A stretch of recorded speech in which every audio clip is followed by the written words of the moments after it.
Welcome back to episode 2 of season 3 of Coast to Coast Sports. Today we're talking about alpine skiing, and we're talking about Lindsey Vonn. We're also talking about Breezy Johnson. A lot of things that are happening in the past week in the world of alpine skiing. So let's get into it. Guys, my name is Levi. This is Coast to Coast Sports season 3. We are back on YouTube doing shorter, just quick hitting recap style videos.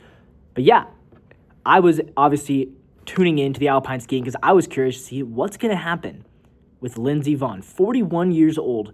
She comes back to compete in one final Olympics. At least that's what we assume. There's almost no way she's going to be racing in 2030. By then, she'll be 45. So you have to assume that at 41, this is her final Olympics. And 1 week before the Olympics begin, Lindsey Vonn tears her ACL.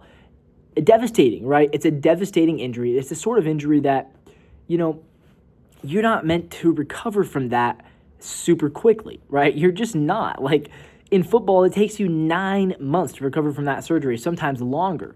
And so the idea that Lindsey Vonn was going to come out and race at the Olympics just 2 weeks later seemed, frankly, it seemed impossible. It seemed absurd. It seemed like it would never happen.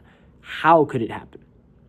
And somehow Lindsey Vonn pulled it off. Lindsey Vonn literally, I think, did the impossible when she went out and raced in the Olympics after only 2 weeks in between a torn ACL. And of course, Lindsey Vonn, not that she didn't do very well. This is one of my problems with the broadcast and the announcing. NBC hypes her up and makes her out to be the favorite. She's obviously not the favorite. She's obviously not going to win these events. But we knew this. She's 41 and she's recovering from a brutal injury. The fact that she's even out there racing is a testament to how strong of a person she is and how incredible of a competitor that she is. And so when she fell in her second run and re-injured herself, and now she's going to definitely have to get surgery, there was a lot of people saying, like, oh, she shouldn't have raced in the first place. And I get it, from a medical standpoint. Yeah, obviously she shouldn't have raced from a medical standpoint. But that's what she wanted to do. That was her passion. And, you can't take that away from someone.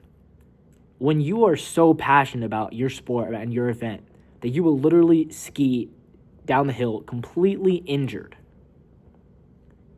it goes to show how strong of a person, how strong of a competitor that you are. She wasn't going to give that up.